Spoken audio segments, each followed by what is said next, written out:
Hello everyone, welcome to Tea with TPS. Today our guest is a very distinguished judicial luminary of India, Justice M.R. Hariharan Nair. He entered the bench many years ago and he became a judge of the Kerala High Court in 1999. After a very distinguished service as the judge of the Kerala High Court, he retired in 2003, but he never retired. I have never seen him without being a chairman of one thing or the other. So he has been highly sought after by the government of Kerala, regardless of the nature of the government. So which shows his reputation as an extremely judicious person, a person with high integrity and high knowledge of the justice system.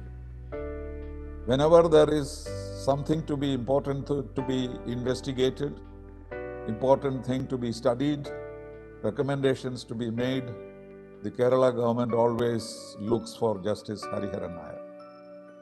Personally, he has been a friend. Our careers were almost parallel. He joined in 1967 when I joined the Foreign Service. He retired in 2003 when I retired in 2004. So though we were not in touch with each other, but our careers ran parallel. And finally we met up in 2004 and he helped me with the founding of the Kerala International Center. And today he is a founder trustee of the KIC.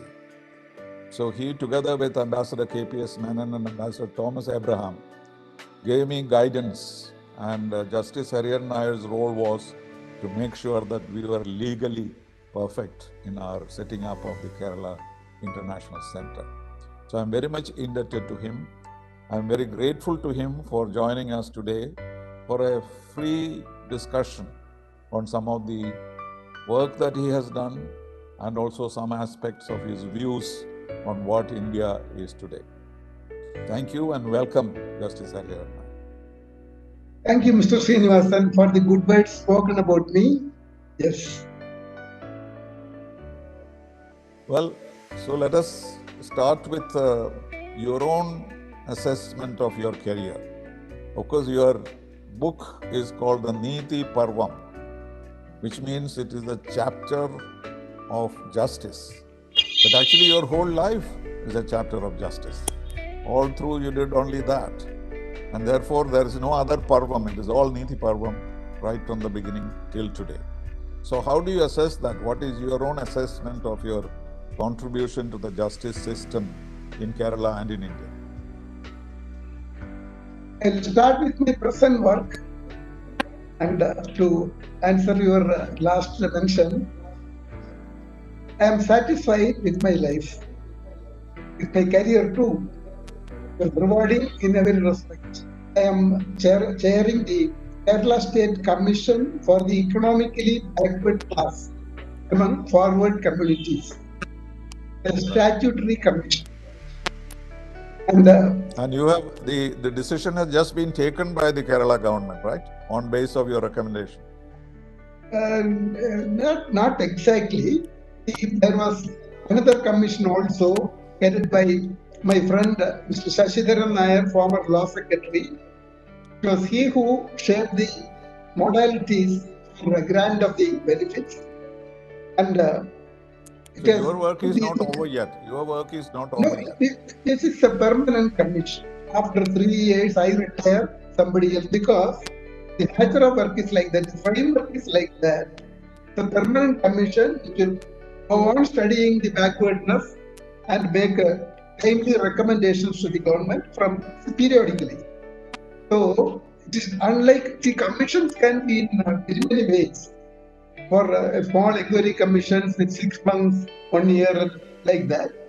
Then there are statutory commissions which are permanent in the sense that every 3 years or 5 years, like Lokayukta, Human Rights Commission, these things never stop. Likewise, this commission also. But this is a We are at present major engaged change. in our change. Yeah. Before a big Yeah, in the change, sense, you have to study. You have to this make was a studies long demand. and This was an long old demand, demand long by felt demand. You are perfectly correct. Last year, the central government came up with the necessary rules and all that. It took some time for the Kerala government to reshape the central structure, because in the central government, they had in mind the situation prevailing in North India. Kerala, is unique in every respect. They say there is no village in Kerala. Every place is set out like that. So what happened was, when the central government mentioned that backwardness, the measure will be 5 acres of agricultural land, but only 1,000 square yards of residential plots. Those things are based on their estimate, totally unsuited for the situation in Kerala. So, my brother Shashidharan Commission came forward with a suggestion that some changes can be made. Instead of 8 lakhs limit applicable to the central government, we have 4 lakhs limit. So anyone having more than 4 lakhs is out of the scheme in Kerala. But up to 8 lakhs, it is backwardness for the central government. Likewise, there are other differences also with regard to possession of land. But in Kerala, we can't have 5 acres and all that. And the maximum limit is total land everywhere, panchayat, corporation, everything included, should not exceed 75 cents. Then, with regard to house plot also, here in cities, we can have a house plot of 15 cents, while it is only 1,000, just 4 cents for the central government. So these changes are there, and it is hoped that some people have been complaining that because of this, very many persons who could have aspired to get admission to central government institutions could not get it because of this limit of just 1,000 square yards for your residential plot. That is 4 cents only. So that difficulty is there. We have to move the government to address the central government for making suitable changes in their scheme also, so that a citizen of Kerala will not have one parameter for applying for central government benefit and another parameter for applying for state government. There has to be parity. So that will be one of the efforts. Presently, my effort is to make studies to understand the problems faced by the backward class. In the moment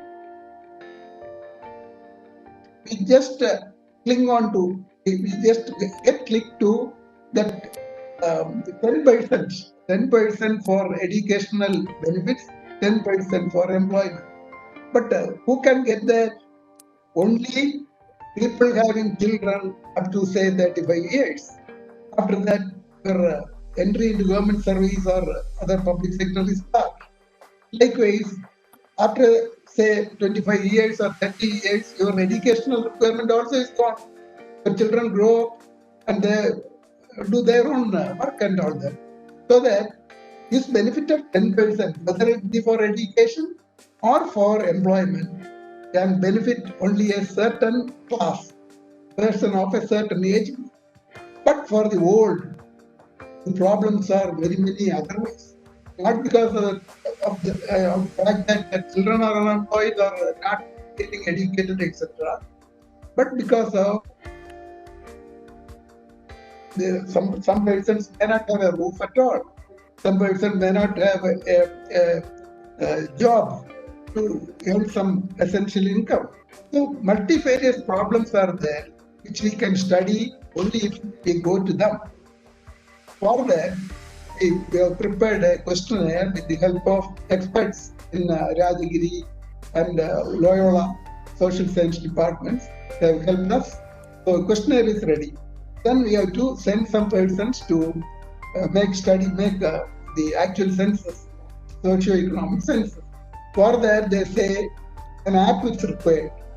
So we have done that also, a mobile app which the Kudumbashree people, Asha workers, or whoever is put in charge can carry with them and get the details. To that extent, we have done. Now we require some funds, about 35 lakhs. We have asked to the state government. The moment it arrives, we will fix up the contract with whoever is competent. That is, as I mentioned, Kudumbashree or Asha or some other persons of equal caliber, some other association also, so that in the course of say another 1 month or so, what exactly are the problems faced by persons in rural areas, in urban areas, other than this 10%. Thereafter only we can make some real recommendations to government so that people of all ages will be benefited. See, somebody may be suffering from cancer, they have to go for chemotherapy. Somebody else may have renal failure, they have to they undergo blood transfusion periodically, for which there is no one to help. At home, only the couple may be there, or the sole surviving member may be there. So that situations will differ from place to place. If we have to study, that is our aim. Okay, in substance, is this the first time that the advanced community or the forward communities are getting reservations on the basis of income? Is it a new phenomenon as far as Kerala is concerned? This is what I wanted to understand.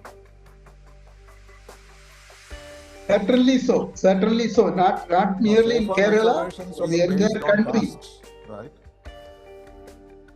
Earlier, backwardness consideration excluded the classes. So that for the first time, income was not a factor. Income was not a factor. Caste was the factor. Income was also a factor, but even persons with very low income in upper caste could not get it. Now they are also getting. For the backward classes also, the Supreme Court introduced that limit, 8 lakhs and all that, so that people having important job, holding important positions, or having substantial income, they could not have got it, even other by the central government, the Supreme Court. For that reason, that is the idea, the concept of creamy layer. Is that the one that you are talking about? Yes. The creamy layer within the communities. Yeah. Okay. Earlier, the backward communities could get it subject to their being within the creamy layer. Right. Okay, let us look at your ombudsmanship of the local government institutions. What was that like? Yeah, that post I held, say, from 2008 to 2011, 3-year period. A very rewarding experience indeed. I was present at your swearing in ceremony at the Raj Bhavan, I remember. Thank you. I did not remember it.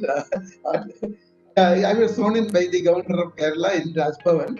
That is one of the essential things for him to take over charge. So those 3 years, it was a wonderful experience for me. This ombudsman for local self-government institutions is something unique in Kerala alone. You take the entire country, there was only one ombudsman for local bodies, and that was in Kerala. And that one man had jurisdiction over the entire state. He has to tour, make frequent tours every month. So fixed schedules were there. For 3 days I will be in Trivandrum, another 3 days in Cochin, another 3 days in Thrissur, another 3 days in Calicut, like that. So that Kasaragod also I have got. So it's a busy schedule, and what interests me, what gave me satisfaction was that you could really give some benefit to the poor. That mechanism is a unique device where for paying 10 rupees court fees, you can raise any complaint, even a demand from the municipality for 5 lakhs or 10 lakhs. That monetary concept is irrelevant. 10 rupees alone. And that 10 rupees itself is being charged only to avoid vexatious litigation. I've heard that with regard to right to information, there are people who are writing hundreds of applications just for the fun of it. So we wanted to avoid that. So that with the 10 rupees, you can forget about your advocate, your processing fees and commission charges, only to put in an application. Then it is the job of the ombudsman to send notice, bring the other party to the table, hear him, and then take steps for redress. Another important difference is that in civil courts or even in the High Court, what you get after winning a case is a piece of paper. In the civil court, it's called a decree. In magistrate court, it may be a judgment. In the High Court, it will be again a judgment or order granting you a particular writ or some benefit or an appellate, something like that. So that you actually don't get the fruit of it. For getting the fruit of it, you have again to approach the court saying that the other side has not complied, but take contempt action and all that. So that's a recurring process. But ombudsman, the system, as I actually was, that once you make the complaint paying them, after necessary inquiry and order will be passed, then after 2 weeks, the other side will be directed to comply with it. And if there is no compliance at that stage, the fruits actually reach the petitioner, the process goes on. That is a substantial difference between ordinary litigation in civil courts and all that. But did the ombudsman's work reduce corruption in the local bodies? Was that the purpose? At least with regard to people who either give the complaint or there might have been press reports. The ombudsman can so much take cognizance of and take action. I did not have waited for this 10 rupees or an application from anyone. The moment I hear there is a press report in Changamugam, street lights are not functional, I take a case. How many times I have taken in everywhere I take. Then there's a direction. You go and the direction to the secretary. You go there, accompanied by the electricity man, lights which are not functional and then take steps and report next month. So that within a month this problem is solved. This is something unique. So much action. We did not wait for any complainant to turn up with a petition. Were you dealing with politicians or with officials, the local bodies? The beauty of it is that everyone comes into the jurisdiction of the team. There might be at least rare cases of disputes between panchayats, between Gram Panchayat and district panchayat, or between district panchayat and another neighboring district panchayat, between the elected representative and the employee there, secretary or clerk, are affected. Some strong secretaries may have abused local representative, elected representative. In that case, that also comes within the jurisdiction. Any dispute. So it was a huge responsibility, obviously. Huge responsibility, which with sincerity anyone can really make use of, in the sense that the complainant or the affected party can be given immediate justice within a very reasonable period and without any substantial expense at all. That is the fun of it. You go to court, you have to pay court fees, you have to find an advocate, pay him. The court may direct issue of process, summons and all that. The cost has to be met by the poor complainant, to visit the property, or that commission data has to be deposited. All these things are eliminated in this 10 rupee ombudsman jurisdiction system. That is the beauty of it. Very good. Looking back at another assignment of yours. Yeah, before Talking that, just about I another wanted to assignment. ask me about. Yeah, I'll mention that. Before that, I just wanted to answer your last question, whether I could eradicate corruption. You know the size of corruption, how rampant it is everywhere.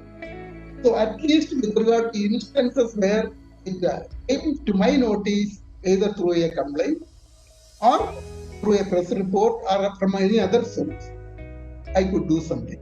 But that would be the very rare, a small portion, small chunk of the huge thing called corruption. So that I don't claim that I have eradicated corruption That during nobody 3 can. years. But could they go on appeal She to came your to my decision? notice, I could do something. Pardon? No, what I was asking was, your decisions were subject to appeal somewhere else? If somebody was dissatisfied with your decision, Yeah, goes to the High yeah, Court or where?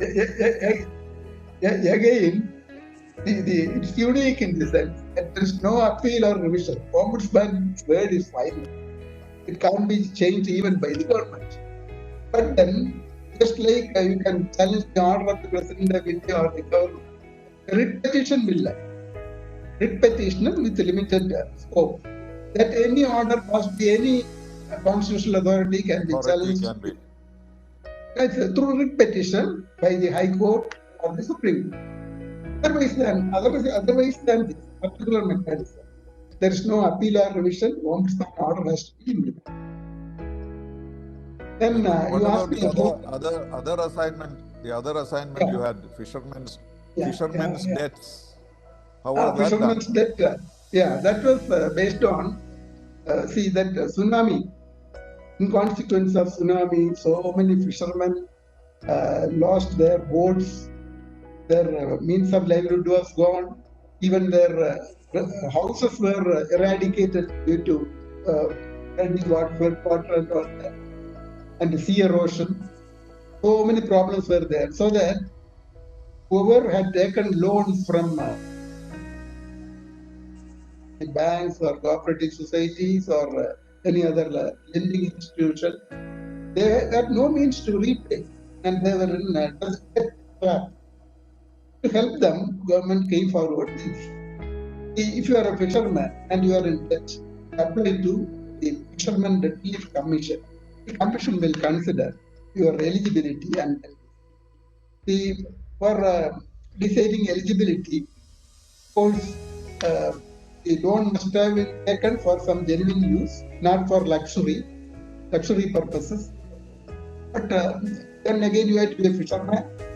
Your income must be within a certain limit. So that 3 or 4 papers we used to insist.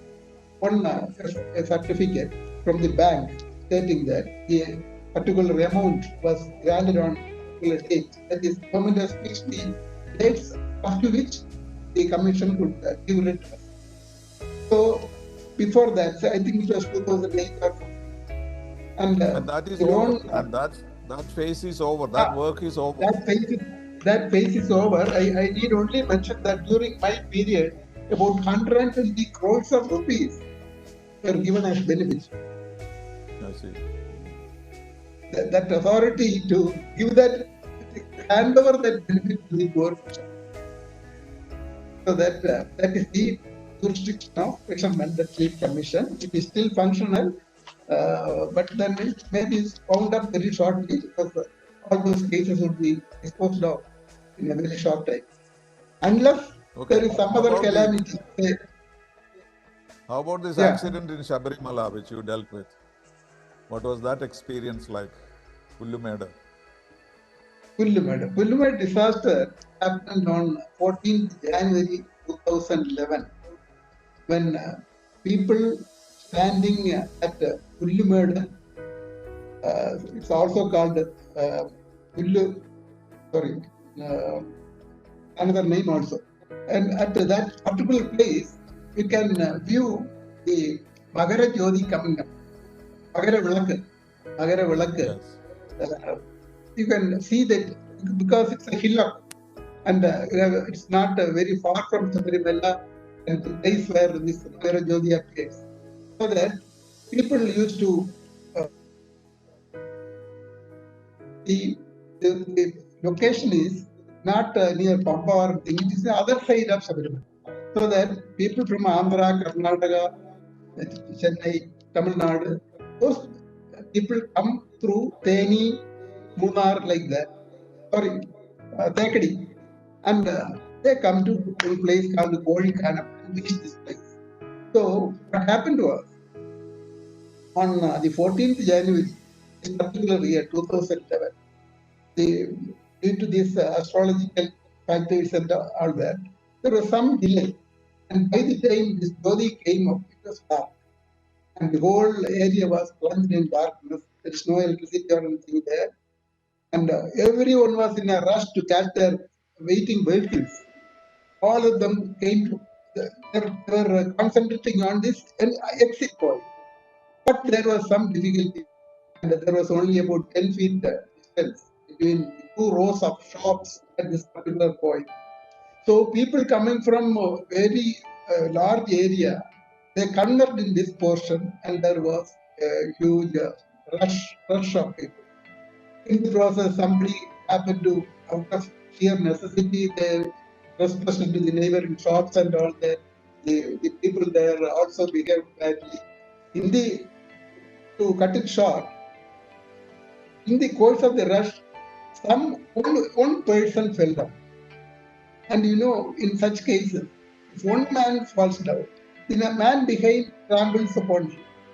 Then there's a chain reaction. All these people coming on behind will fall down, one above the other. So that your inner parts may be affected. So they will trample. They were trampled by the others, those who fell down. Trampling, yeah, yes. So 102 persons died on that. On the spot. Yeah, the commission was appointed to see whether there were some press reports, as it happens in any other case, that there could have been a sabotage.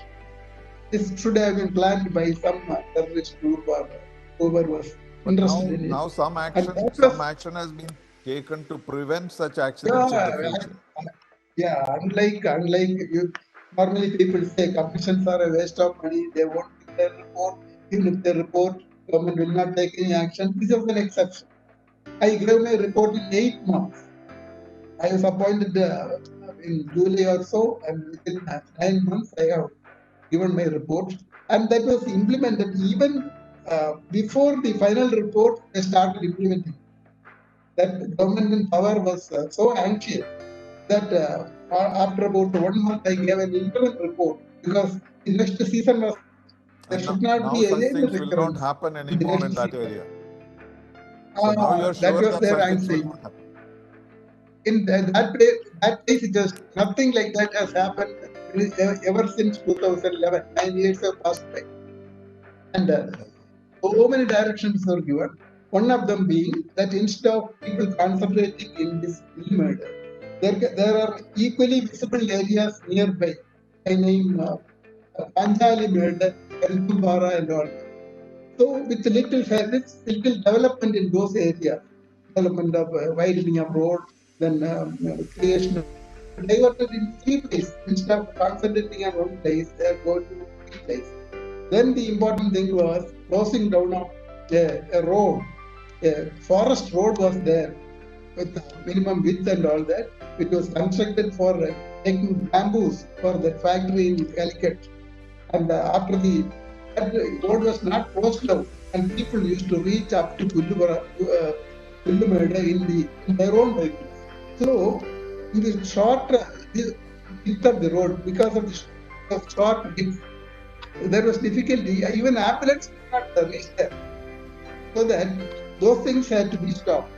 So that one of the recommendations was that hereafter, their private vehicles not be allowed up to Pullumeda. It has to stop at some say 10 kilometers or so away.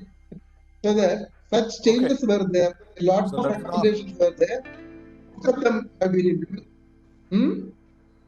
Pardon? Now let us go to the most crucial part of your career, that is 1999 to 2003 at the High Court. What is the highlight? Can you tell us something very significant, some landmark judgment or the most difficult la- questions, etc.? Landmark Just one or two. judgments. Yeah, they were mostly when I was a district judge. There were very many cases where people gave attention. But in the High Court, what happened was we are going from the lower levels.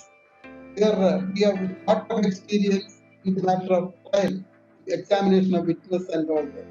And in the High Court, 1/3, there's a quota of 1/3 for people from the lower ranks. And 2/3 people are recruited, senior advocates are recruited directly. And they are well trained in the aspect of repetitions and all that.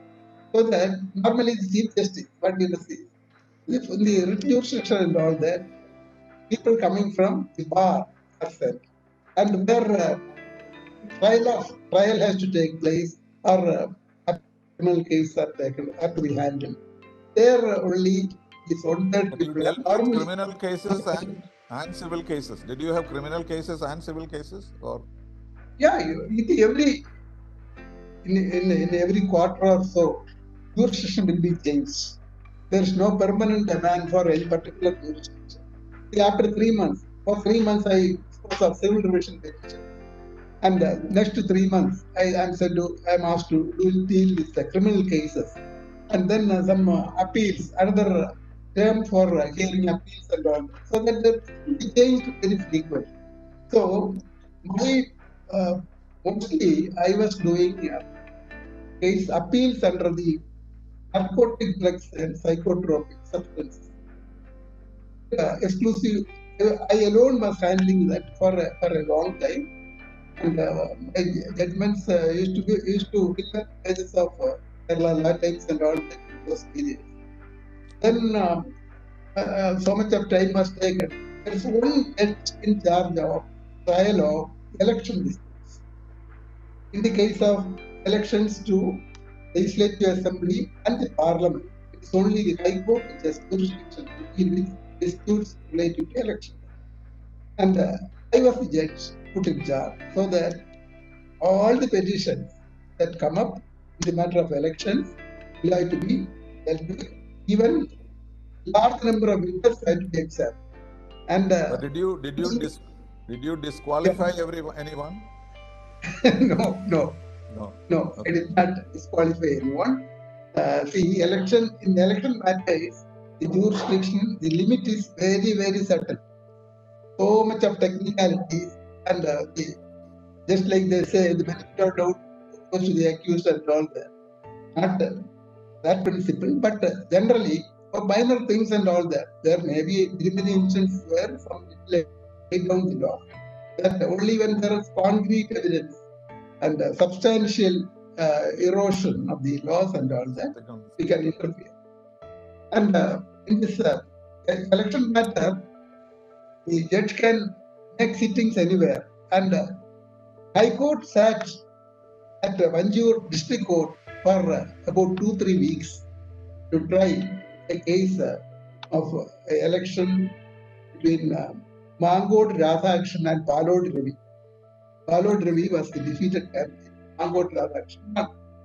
In that case, the peculiarity was that the allegation was that so many school students were illegally enrolled in the eligible list. Actually, they had not completed 18 years. Before that, their name was included and they elected. So that the margin was also very minimal. The condition was that if these illegal votes had not been taken into account, the other side would have won. So that becomes very, very important. So each of these persons who the other side alleged was below 18 years and all, or that people are dead, in those cases, oral evidence had to be taken. No, talking about this election issue, what was the conclusion in the case of the Palod Ravi case? Yeah. In Palod Ravi case, so many votes were rejected. But the other side also pointed out almost an equal number of wrong entries which resulted in votes for the other side. So that When ultimately everything was taken, there was no scope for interference. So that petition also was dismissed. Alod Ravi could not come in. Mangote Radhakrishnan had to continue based on the law declared by the Supreme Court in that state. But finally, there was no change. There was no change in the No decision. change, no change. None of in none of the cases there was any change. I disposed of about 12 cases. Okay, Palod Ravi was a student of mine in Holy College. That's why I was interested. I see. A good friend of persons. Yeah. Okay. Now let me ask you another question. Did you ever sentence anybody to death? Fortunately, no. Okay, that's very good. The alternative is life imprisonment that I have given to umpteen persons. Some of those cases came up before myself for early release when he became later the chairman of the Prison Review Committee. They had completed by that time 80 years. So anyone who completed 80 years was entitled to be released if he came within certain parameters. So that even cases that came up before me was more than 10. So that life imprisonment cases were hundreds. But I never gave the other. No, but is it because of the evidence and the circumstance, or your personal view? How does it work? No, not my personal view. See, only in the rarest of rare cases, this alternative can be resorted. That rarest of rare category actually did not come before me. In certain cases, a Ripper series was there. In about 12 murder cases, this Ripper had annihilated more than 20-25%. But even that does not come under the rarest of rare declared by the Supreme Court. Offense against heinous offenses. Like that, certain categories are there. Even Ripper case did not come in that category. So unless it comes in that category, there is scope for hanging a person. That's why he said, fortunately, it was just by chance that no rarest of rare cases came to your court. I believe so. But then I have to immediately add something. The innovations can be made there also. I found that this Ripper was so dangerous a person that if he comes out of the prison at any time, he may resort to that once again. To take care of that, I said, he shall not be released at any time. His imprisonment for life will be for life proper. So that was taken care of.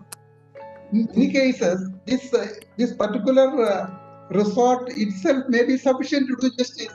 Why should you kill him? Our interest to see that, main interest is to see that harm due to his activities. That can be taken care of.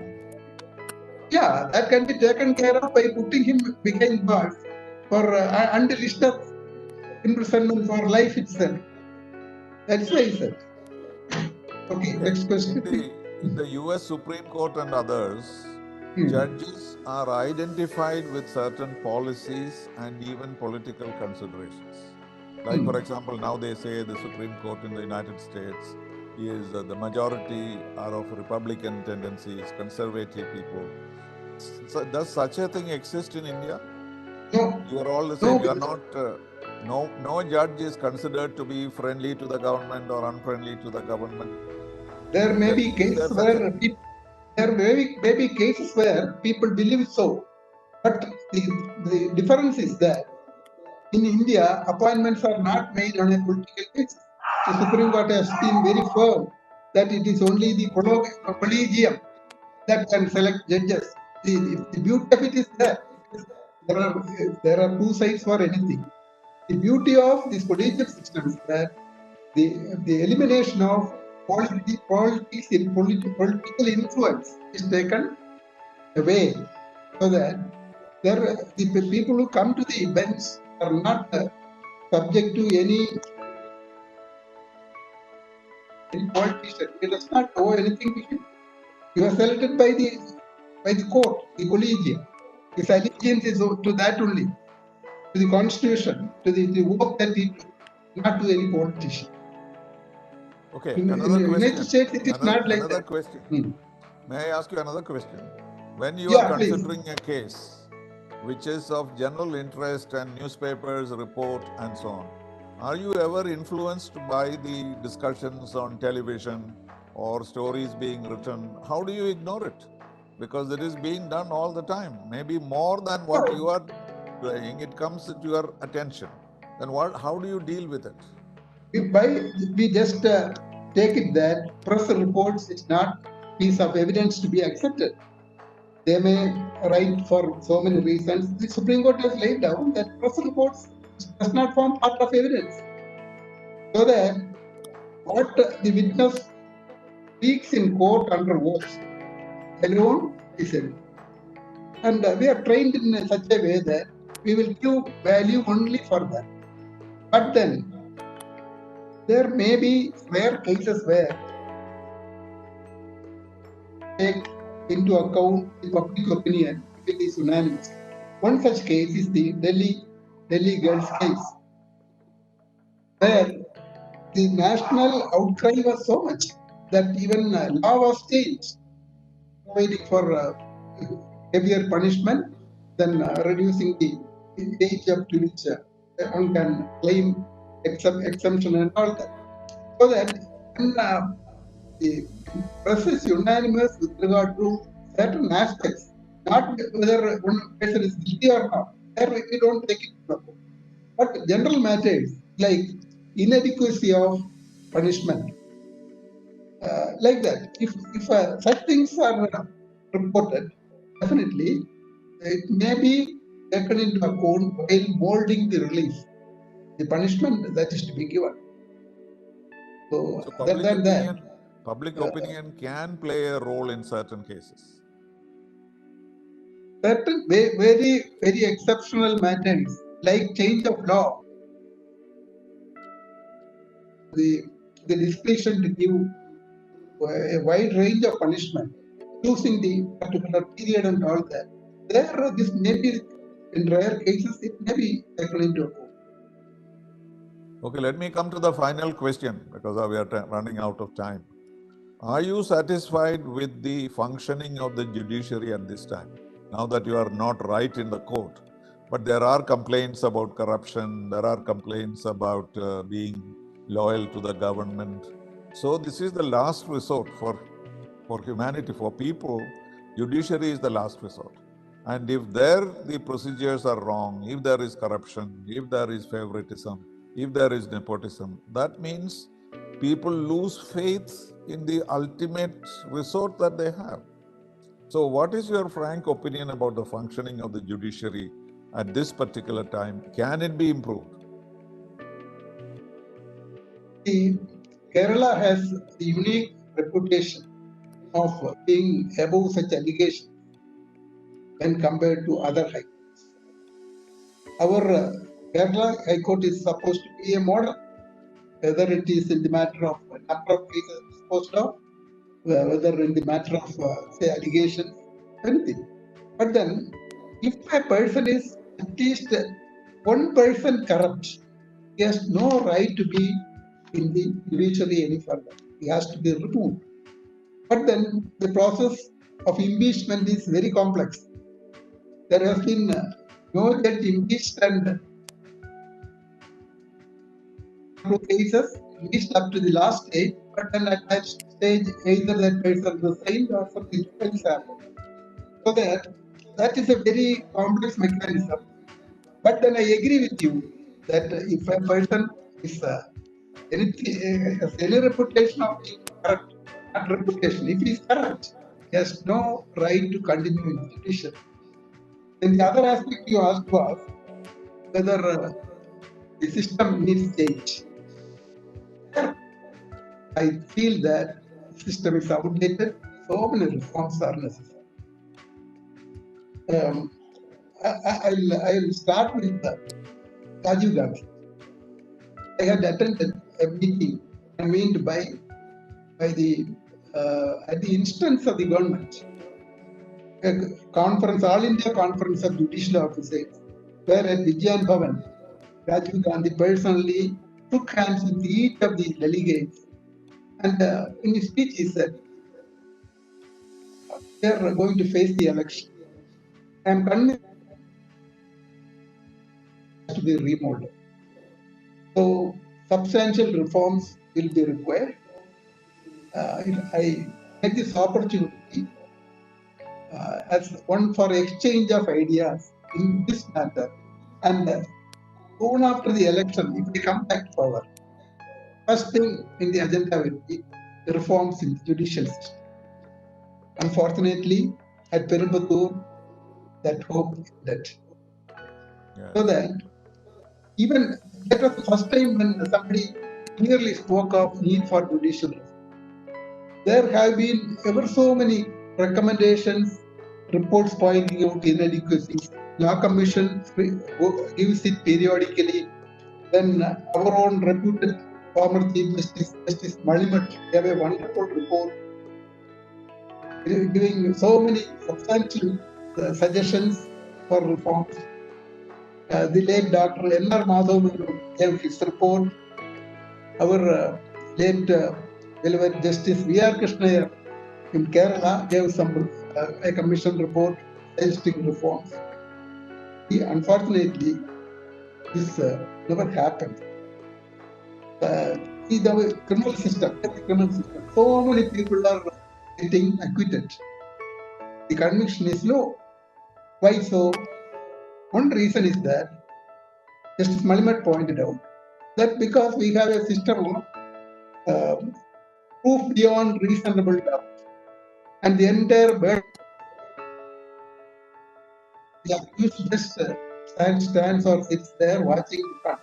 He has no burden at all. So that this said needs change. Substantial evidence is there with regard to being found in that place. He should explain how he at least explain how he happened to be there. Why should he come inside the house at late hour? There should be a reason, a reasonable explanation. Now, at the present system, the accused need only say the prosecution evidence is incorrect. It will put the question. The PW's witnesses 2, 3, 4 have stated that you were found inside the bedroom of the victim at such and such hour.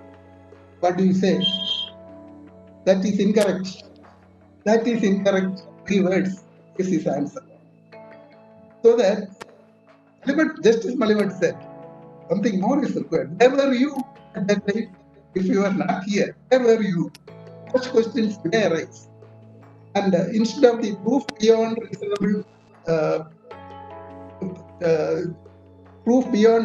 doubt, he should be substituted by the principle of justification. So the truth element also has to be gone into this. It never became law. So that so many such things are happening, and the system wants change. At least, fortunately, I must add that on the 4th of May, the central government appointed a commission, a new committee. The deviation is that it is not full of legal experts in the sense of previous commissions, not retired High Court judges, no retired Supreme Court. 3 professors of the Delhi National Law School, 1 retired district judge, 1 advocate. 5-member committee is in work now. It's going very fast. You can go to the site and find. They have to give a report on the 4th of November or so. Immediately thereafter, some changes the government appears to be planning. Slowly, reforms may come in. So, just like there were other changes in the structure of so many institutions, very many important institutions, including the Medical Council of India. Instead of this routine system of going by Law Commission reports or recommendations of particular commission, a system of some change, structural change, they seem to be planned, and by the end of next month, you will see whether the central government it's going ahead with some changes. No, but At least in some changes every field of administration, government, reform is a continuing process. It never ends, whether it is police reform or education reform or judicial reform. But as long as the changes that are brought about gradually make life easier for the people, that should be the criterion.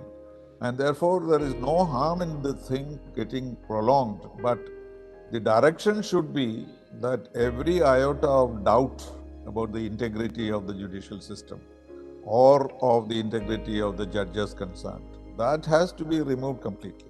And then only the judiciary would get the kind of respect that it deserves. But people like you have a, what shall I say, lily white reputation, and therefore there is no problem. But unfortunately, there are people whose reputation is not that good. So anyway, thank you, Justice Hariharan Nair, for this very candid conversation. I hope it helps people to understand some of the unknown aspects of the functioning of a judge. So I myself learned a lot from it, and I hope our viewers also benefited from it. Thank you for sparing this very valuable time, and I'm greatly indebted to you. Thank you very much. Thank you. I'm also honored by being your guest in the 18th episode. Thank you. Thank you very much.